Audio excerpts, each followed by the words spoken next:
Μεγάλη αίσθηση προκάλεσε την προηγούμενη εβδομάδα μία δημοσίευση που έγινε στην ελληνική ιστοσελίδα Militaire από τη δημοσιογράφο Κύρα Αδάμ,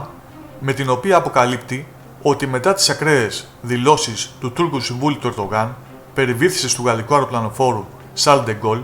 υπήρξε τηλεφωνική επικοινωνία του Γάλλου Προέδρου Εμμανουέλ Μακρόν με τον Αμερικανό Πρόεδρο Ντόναλντ Τραμπ, όπου ο πρώτος σε έντονο ύφος είπε στον ομόλογό του για τον Πρόεδρο της Τουρκίας: «Μάζεψέ τον». Συγκεκριμένα, όπως αναφέρει το δημοσίευμα, σύμφωνα με απολύτως ακριβείς διπλωματικές πληροφορίες, μετά από τις ακραίες δηλώσεις του Τούρκου Συμβούλου, ο πρόεδρος της Γαλλίας, Εμμανουέλ Μακρόν, τηλεφώνησε στον Αμερικανό Πρόεδρο και του ζήτησε να μαζέψει τον Ερντογάν, διότι εκτός των άλλων, η Τουρκία δεν προσφέρει τίποτα στο δυτικό κόσμο. Και συνεχίζοντας, ο Γάλλος Πρόεδρος είπε ότι διαφορετικά όλοι θα ψάχνουν να βρουν πού πέφτει η Τουρκία,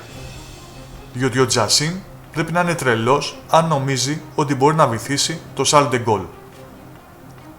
Πάντα σύμφωνα με το δημοσίευμα, ο Αμερικανός Πρόεδρος τηλεφώνησε λίγο αργότερα στον Εμμανουέλ Μακρόν και του πρότεινε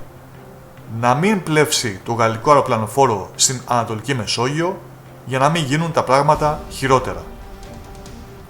Αναφέρεται επίσης ότι στο ίδιο χρονικό διάστημα ο Τούρκος Πρόεδρος Ερντογάν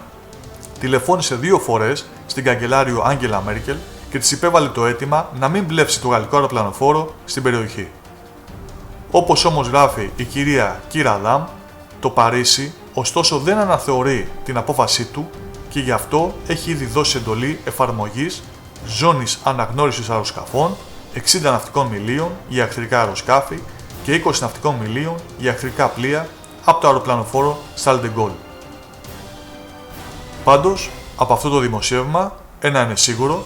ότι μπορούμε να καταλάβουμε ποιος είναι ο ρόλος του κάθε ηγέτη. Αν η λύση για τον Αμερικανό Πρόεδρο Ντόναλντ Τραμπ είναι η υποχώρηση έναντι της Τουρκίας,